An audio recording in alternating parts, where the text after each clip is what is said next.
Hi, it's Apex Expo 2022, day 2. In San Diego. I'm joined by Tom from Magnalytix now.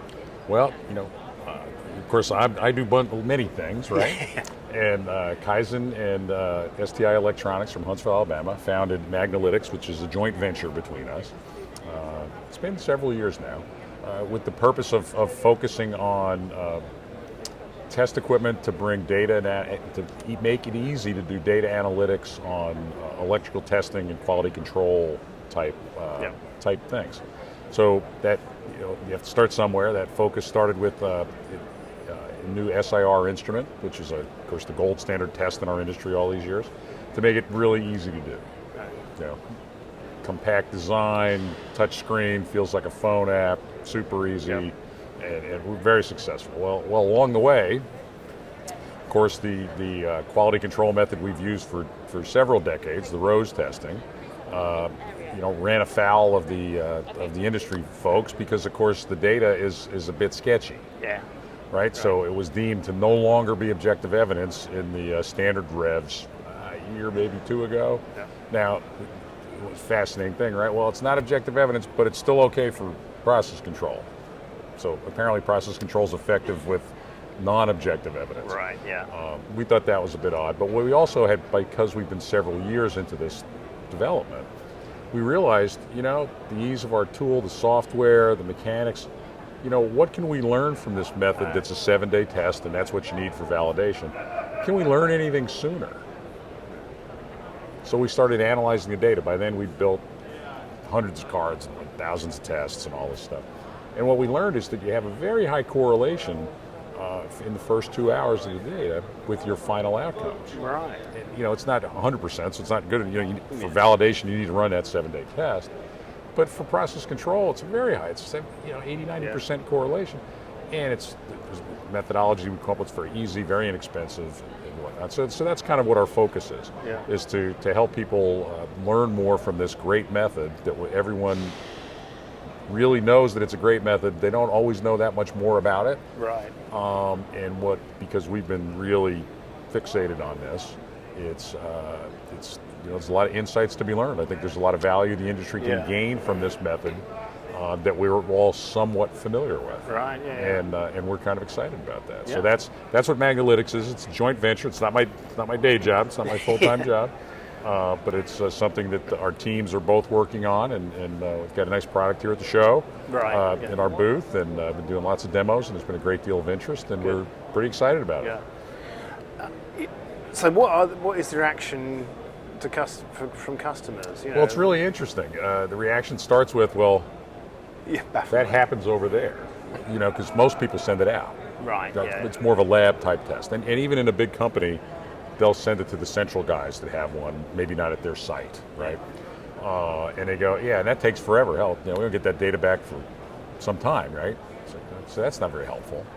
And we said, well, yes, we agree with that. Well, what if you had this system here, and what if it was as easy to run as a phone app, and what if you could slide a couple of coupons in and get some data really fast? They go, but you can't do any of that. I said, well, it turns out you can. Yeah. And here, let me show you. Yeah.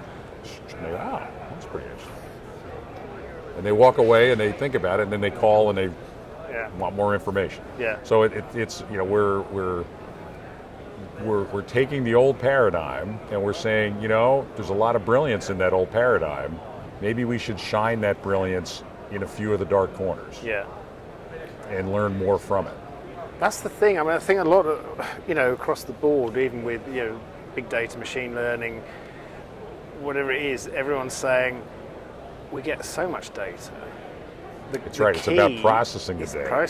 So the smart guys, the expensive talent, the engineering teams and whatnot, we don't need them monkeying with spreadsheets to see what went on. We need them looking at screens and looking at charts and graphs and drilling down and then saying, okay, we know what happened here in this particular test.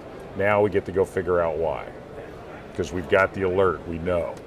And we know very real time. We know within a couple of hours, and that's pretty empowering. Yeah. And this is electrical testing. We're not drawing inferences. We know the validation test is about electrical performance or the lack thereof. Yeah.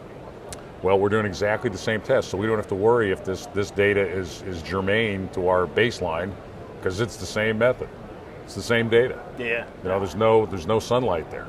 And that elegance brings a lot of value, because it's like, all right, it is tied together. It's right there. We're not saying, well, we know this causes a problem. If it causes a problem, that eventually will cause this problem. Yeah. You know, there's the direct correlation. And so, you know, it's still the early days. We have a number of clients and customers. You know, so business is actually okay. Yeah. But fundamentally, we're turning a lot of heads, and there's a lot of interesting dialogue. And I think that the industry at large is going to be thinking more about this method and what it can do for people. Yeah. Because now it's more available and it's shop floor ready. So you could have that right next to your line. And Yeah. Well, like you say, elegance. I mean, the fact that it can be used like a phone app or That's whatever. right. That's Feels just like that. crucial, isn't it? And we've had some users come in this morning, and some of their younger engineers go, well, you know, it was COVID and all, and when we starting things up, but you know, we sort of figured it out pretty quick. It wasn't very hard. Yeah. You know, and their comment was, you know, what's nice about it is there wasn't anything you could really do wrong. Ah, right. Yeah. You know, you weren't going to break anything. Yeah. So there's been a lot of work went with the software team. Of course, the electrical part of it's just absolutely top drawer. You know, great accuracy, great precision, repeatability. Validation's all built in, so it's calibrated and qualified. So it's the whole package. Yeah. But it sounds very simple, but an awful lot of work went into that. Oh yeah. No, just to get to this point, many people and many hours and weeks and days put a lot of time and energy into this and refining it and polishing it, and it shows. It looks like a talented team did a great job, and they did. That's great to be bringing it to market now, isn't it? Getting people, seeing people face to face and actually getting reactions. It's wonderful to be back out. Yeah. So, and the picture's worth 1,000 words, touching things even better, right? Yeah, exactly, yeah. And we spoke, at Productronica about how, the whole shutdown thing had made people reassess the way they work and everything. And I think we also touched on that, customers have become more considerate in a way, that they, rather than demanding answers and the cheapest possible solution, they've realised that if they work with you, everybody ends up with a better product. Well, the industry's evolved a lot over the years, and as we've continued to bring efficiency to our operations of all kinds throughout the industry, we're much more interdependent.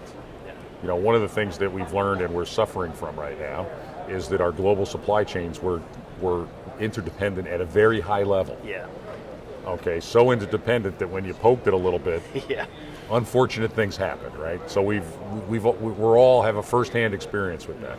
Well, the flip side of interdependency is with talent and expertise, right? So we become this expert in this SIR technique. Particularly, what else can we do with it? We're looking at the validation methods and saying, they were sorted out long ago. They're still terrific. Yep. Leave those be. What else can we do? That's where the innovation is. And this interdependency of expertise that's available to your clients for them to then use with their expertise to be a real value adder for them. It's a powerful combination. Yeah. And it's increasingly looking like the stress that was applied to those supply chains and the problems that are found out, although they were massive headaches to deal with, in some ways it's a good thing it happened. Well, because it's made people adapt and develop. Yeah, I mean, evolution is, the whole concept of Darwinism is that, life forms adapt. Well, why do they adapt? They adapt because on any given day somebody was stronger in biological terms, or better, cheaper, faster in financial terms than some other approach. Yeah. And that's the nature of evolution. Yeah. And it turns out that it's been going on for a really long time. And we were watching some show on, I think it was the Nature Channel, and I'm not going to remember the particulars very well, but maybe it was humans and birds. I can't really remember. Like the DNA intersected at like some kind of slime worm or something. Right. Like Lord knows how many millions of years ago. And it's like, wow, there's two different roads there. Yeah. Okay. And I apologize if I got any of those facts wrong, but this is more or less the right thing. But business is that way. We're more interdependent. Our expertise enables the customer's expertise to be more powerful. Yeah. And that's a winner for everybody. Well, thanks for spending the time to talk to us. Thank you, to see sir. you again. Always a pleasure. And we'll see you back here next year. We'll see you somewhere, some other place. Yes. Take care. Travel Good to see you safe. again. Thank you. Bye-bye.